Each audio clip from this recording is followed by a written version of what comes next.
ये कहानी एक टेंशन भरे माहौल में शुरू होती है, जहां मिलिट्री रेडियो पर सोल्जर्स घबराहट में रिपोर्ट कर रहे होते हैं कि रहस्यमयी क्रीचर्स ने दुनिया भर में हमला कर दिया है। फौज अपनी पूरी कोशिश करती है, लेकिन ये क्रीचर्स इतनी ताकतवर हैं कि सेना को जल्दी ही हार माननी पड़ती है। 3 साल बाद बचे हुए इंसानों ने पहाड़ों में शेल्टर ले ली है, क्योंकि ये क्रीचर्स 8000 फीट से ऊपर नहीं चढ़ सकते। कोलोराडो रॉकीज के एक छोटे से टाउन में कुछ सर्वाइवर्स रहते हैं। इनमें से एक लड़का हंटर है, जो अक्सर सुरक्षित इलाके से नीचे जाकर दूर पहाड़ों पर बसे दूसरे गांव को दूरबीन से देखने की कोशिश करता है। एक दिन जब वो वापस लौट रहा होता है तो उसे एक ग्लोइंग रेड लाइट दिखाई देती है। एक मॉन्स्टर ने उसकी मौजूदगी को भांप लिया है। हंटर घबराकर तेजी से ऊपर की तरफ भागता है। जैसे ही वो 8000 फीट की सेफ बाउंड्री पार करता है, क्रीचर अचानक रुक जाता है और आगे नहीं बढ़ता। घर पहुंचने पर वो ये बात अपने पिता विल को बताता है। विल गुस्से में उसे डांटता है कि उसने अपनी जान खतरे में क्यों डाली। साथ ही उसे याद दिलाता है कि उसके लंग्स पहले से ही कमजोर हैं और अगर दौड़ते वक्त उसकी सांसें रुक जाती तो क्या होता। बाद में विल अपने दोस्त कैडी के साथ शिकार पर जाता है। कैडी विल की मरी हुई पत्नी टारा की दोस्त थी। विल बताता है कि हंटर हमेशा नीचे जाकर उस गांव को देखता है, क्योंकि वहीं उसने आखिरी बार अपनी मां को देखा था। शिकार करके वापस आते वक्त वो अपनी पड़ोसी नीना को देखता है, जो एक आर्मर पियर्सिंग बुलेट टेस्ट कर रही होती है। वो पहले एक साइंटिस्ट थी और अब क्रीचर्स को मारने का तरीका ढूंढ रही है। रात को विल अपने बेटे की इनहेलेशन मशीन की बीप सुनकर जाग जाता है। वो जल्दी से इसके फिल्टर्स बदलता है ताकि हंटर सांस ले सके। हंटर प्रीमेच्योर बर्थ के कारण कमजोर लंग्स के साथ पैदा हुआ था और अगर उसकी मशीन बंद हो गई तो वो मर सकता है, लेकिन अब उनके पास फिल्टर्स बहुत कम बचे हैं। विल तय करता है कि वो बोल्डर के हॉस्पिटल जाएगा ताकि वहां से कुछ फिल्टर्स लाकर हंटर की जान बचा सके। ये एक खतरनाक मिशन है, क्योंकि नीचे जाने का मतलब है मॉन्स्टर्स का सामना करना। अगले दिन हंटर का बर्थडे होता है। हंटर अकेलापन महसूस करता है और पूछता है कि वो रेडियो से दूसरों से बात क्यों नहीं करते। विल समझाता है कि उनकी इलेक्ट्रिसिटी सिर्फ उसकी इनहेलेशन मशीन के लिए काफी है और वो दूसरे सर्वाइवर्स से फ्लैग्स के जरिए कांटेक्ट करते हैं।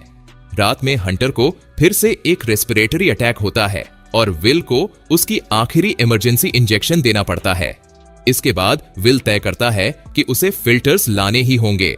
रात में विल नीना के पास जाता है।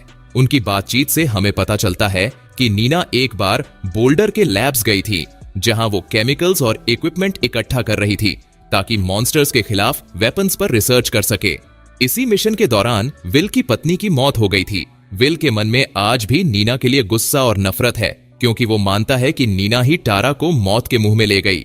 लेकिन सच ये भी है कि नीना ही एकमात्र इंसान है जो अब तक ऐसे मिशन से जिंदा लौट पाई है। इसलिए विल उससे हॉस्पिटल तक साथ चलने के लिए कहता है।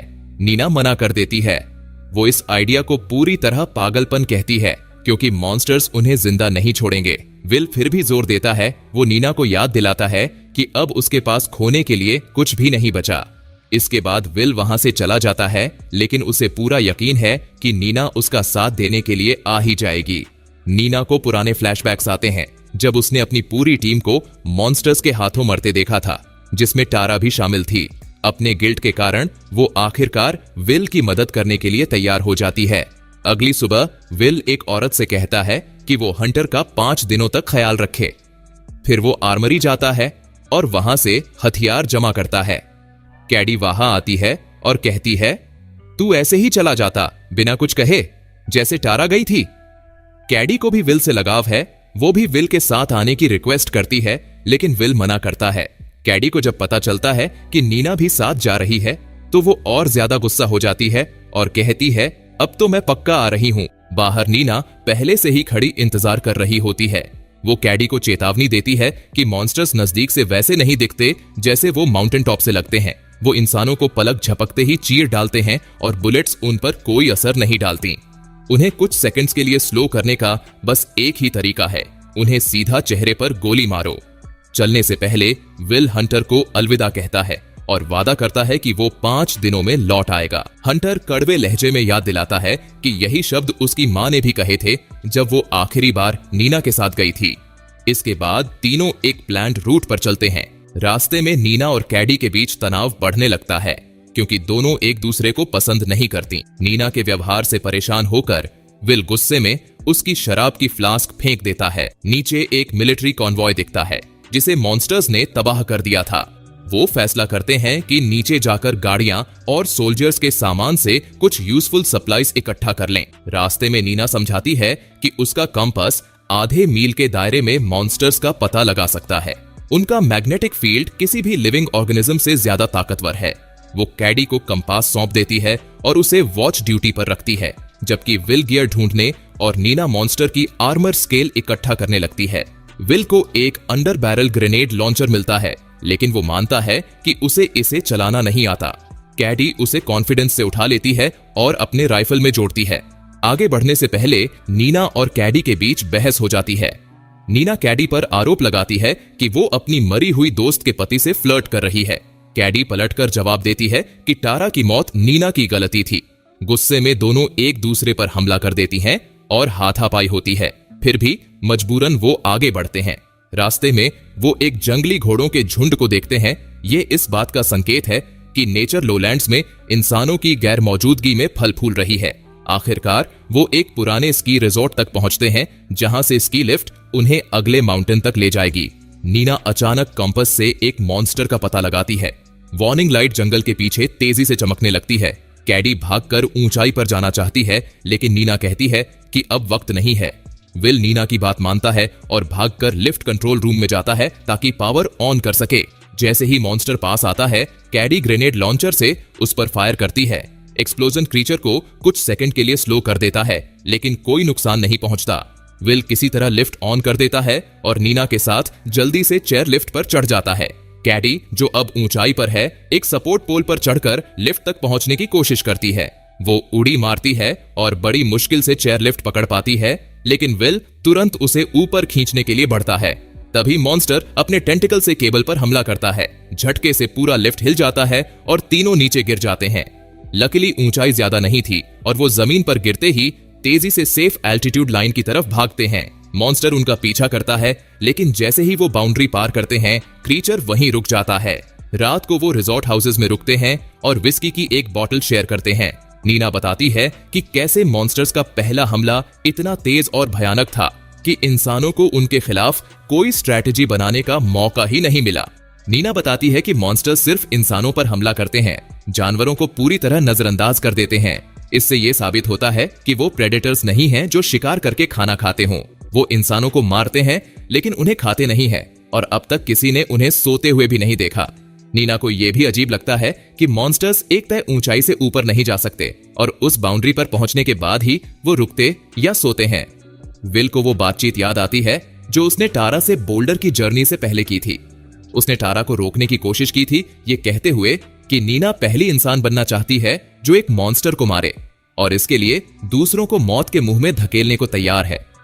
विल टारा से कहता है उसका कोई परिवार नहीं है, उसे कभी परिवार नहीं मिला, इसलिए उसे जिंदगी की कद्र ही नहीं है। लेकिन टारा ने उसकी बात नहीं सुनी। अगले दिन तीनों एक पुराने माइन के एंट्रेंस पर पहुंचते हैं जो पहाड़ के दूसरी तरफ निकलता है। नीना हैरान और गुस्से में है कि विल ने उन्हें इस रास्ते के बारे में पहले क्यों नहीं बताया। वो उसे याद दिलाती है कि टनल का एंट्रेंस और एग्जिट तो सेफ जोन में है, लेकिन बीच का हिस्सा नीचे चला जाता है। इसके अलावा कई और रास्ते बीच में और गहराई में उतरते हैं, जिससे यह सफर और भी खतरनाक हो जाता है। विल मानता है कि यह जोखिम भरा है, लेकिन दूसरा कोई रास्ता नहीं है। नीना गुस्से में कहती है मॉन्स्टर्स जमीन के नीचे से आते हैं, हम नहीं। उन्हें अंधेरे में देखने की आदत है, हम देख भी नहीं सकते। वो हमारी सांसों में मौजूद CO2 तक महसूस कर सकते हैं। हमारा हर सांस लेना उन्हें हमारी लोकेशन बता सकता है। फिर भी वे हेलमेट पहनते हैं, फ्लैशलाइट्स ऑन करते हैं और टनल में घुस जाते हैं। सबसे बड़ी परेशानी ये है कि उसका कंपास इस पहाड़ के अंदर सही से काम नहीं करेगा। खतरों के बावजूद वो हेलमेट्स पर फ्लैशलाइट्स लगाते हैं और गहरी माइन में उतर जाते हैं। जब वो दूसरी तरफ के एग्जिट पर पहुंचते हैं तो दरवाजा लॉक्ड मिलता है। अब उनके पास सिर्फ एक रास्ता बचता है, एक गहरी सुरंग में नीचे उतरना, जहां से कोई दूसरा एग्जिट खोजा जा सके। नीचे उतरते ही वो एक फीका लाल ग्लो देखते हैं और उसे देखकर सब भागते हैं। कैडी ग्रेनेड लॉन्चर एंट्रेंस पर फायर करती है ताकि मलबे से रास्ते बंद हो सके, लेकिन ब्लास्ट क्रीचर को बस कुछ सेकंड के लिए रोक पाती है। तीनों एक टनल में घुस जाते हैं, फ्लैशलाइट्स बंद कर लेते हैं और सांस रोक लेते हैं ताकि कार्बन डाइऑक्साइड रिलीज ना हो। मॉन्स्टर पास आता है, अपनी टेंटिकल सेंसर्स हवा में घुमाता है, उन्हें सूंघने की कोशिश करता है। अचानक विल एक फ्लेयर जलाता है जिससे क्रीचर का ध्यान भटक जाता है। वो जल्दी से और अंदर की तरफ रेंगते हैं, लेकिन तभी कैडी रुक जाती है। उसकी आंखें डर से चौड़ी हो जाती हैं। एक और क्रीचर ठीक उसके सामने छिपा था। क्रीचर अपनी टेंटिकल कैडी के पेट में भेद देता है और उसे अंधेरे में खींच लेता है। विल और नीना सन्न रह जाते हैं, लेकिन कुछ नहीं कर सकते थे। वो एक और सीढ़ी खोजते हैं, ऊपर चढ़ते हैं और आखिरकार माइन से बाहर निकल आते हैं। कैडी की मौत उन्हें हिला देती है, लेकिन वो जानते हैं कि रुकने का मतलब मरना होगा। वो एक रेंजर हाउस की ओर बढ़ते हैं, जहां वो रात बिताने का प्लान बनाते हैं। आग के पास बैठकर नीना अपनी हाइपोथेसिस शेयर करती है।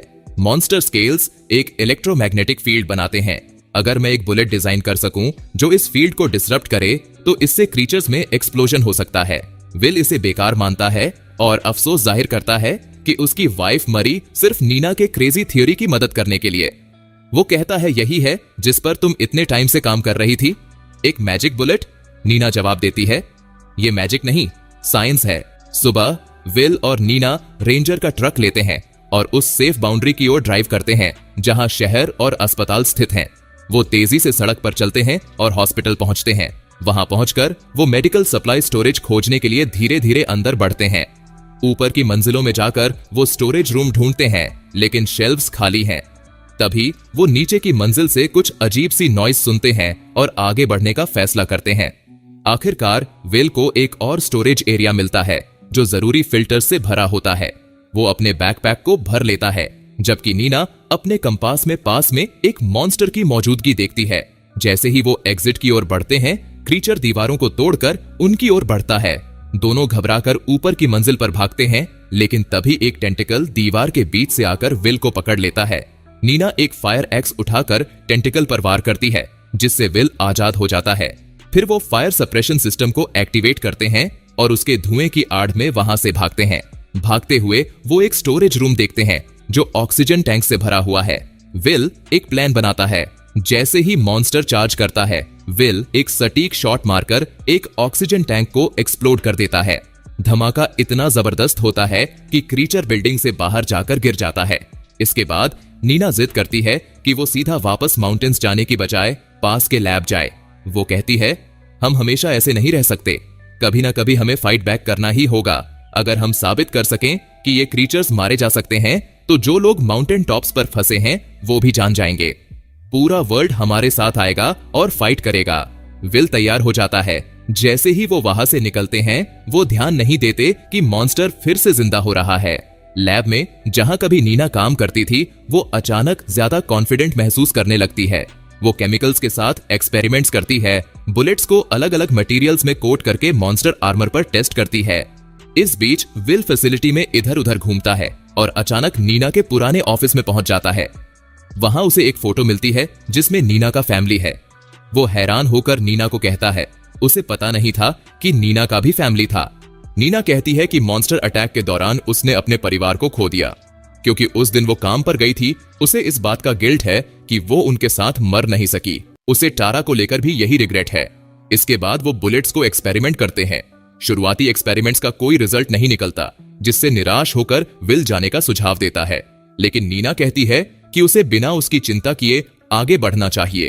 वो लैब में रहकर अपने काम को पूरा करने की सोचती है। अगर वो सफल होती है तो वो अपनी कार में बाद में उनसे मिलेगी, जो 3 साल से पार्किंग लॉट में धूल खा रही है।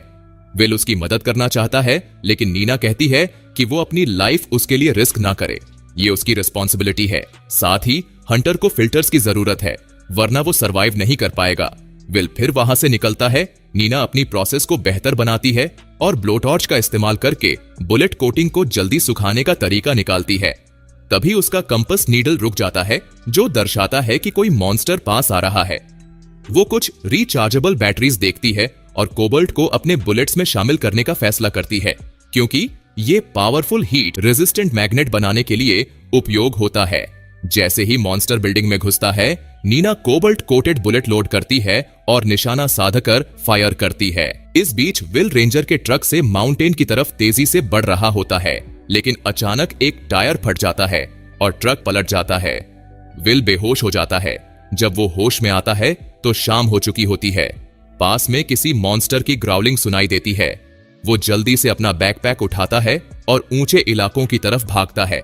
मॉन्स्टर तेजी से उसका पीछा करता है। जैसे ही वो सेफ जोन के करीब पहुंचता है, एक और मॉन्स्टर उसका रास्ता रोक लेता है। फिर तीसरा भी आ जाता है और वो उसे घेर लेते हैं। विल जानता है कि ये एक लूजिंग बैटल है, लेकिन फिर भी वो फायर करता है। तभी अचानक एक मॉन्स्टर बिना हिले डुले गिर जाता है और एक्सप्लोड हो जाता है। ऊपर पहाड़ी पर नीना खड़ी होती है, जिसके हाथ में कोबाल्ट बुलेट से भरी राइफल होती है। इन बुलेट्स ने मॉन्स्टर के इलेक्ट्रोमैग्नेटिक फील्ड्स को शॉर्ट सर्किट कर दिया, जिससे वो एक्सप्लोड हो गए। नीना बाकी मॉन्स्टर्स को भी खत्म कर देती है और उनके रोबोटिक इंटीरियर्स का खुलासा होता है। मलबा ये दिखाता है कि वो ऑर्गेनिक नहीं बल्कि मशीन्स हैं। ये मशीन्स इंसानों को टारगेट करने और 8000 फीट एल्टीट्यूड से ऊपर जाने से बचने के लिए प्रोग्राम्ड हैं। विल और नीना विलेज वापस लौटते हैं, जहां हंटर अपने पिता को गले लगाता है। नीना एक जॉली रॉजर का फ्लैग गांव के फ्लैग पोल पर लगाती है, जो ये संकेत देता है कि अब मॉन्स्टर से लड़ने का तरीका मिल चुका है। अच्छी खबर रेडियो पर फैलती है और लोग कोबाल्ट कोटेड बुलेट्स बनाना शुरू कर देते हैं। गांव के मेमोरियल पर नीना और विल एक बुलेट रखते हैं, जिस पर कैडी का नाम लिखा होता है, उसकी कुर्बानी की याद में। अब सब मॉन्स्टर्स से लड़ने के लिए निकल पड़ते हैं। एक वॉलंटियर स्क्वाड नए वेपन्स के साथ माउंटेन्स से नीचे उतरता है। कैमरा बर्ड्स आई व्यू से पूरे लैंडस्केप को दिखाता है, जहां दूर दूर तक एक्सप्लोजन्स हो रहे हैं और एलियन रोबोट्स नष्ट हो रहे हैं। इसी के साथ मूवी यही खत्म हो जाती है। अगर आपको हमारा एक्सप्लेनेशन पसंद आया हो तो वीडियो को एक लाइक जरूर करें।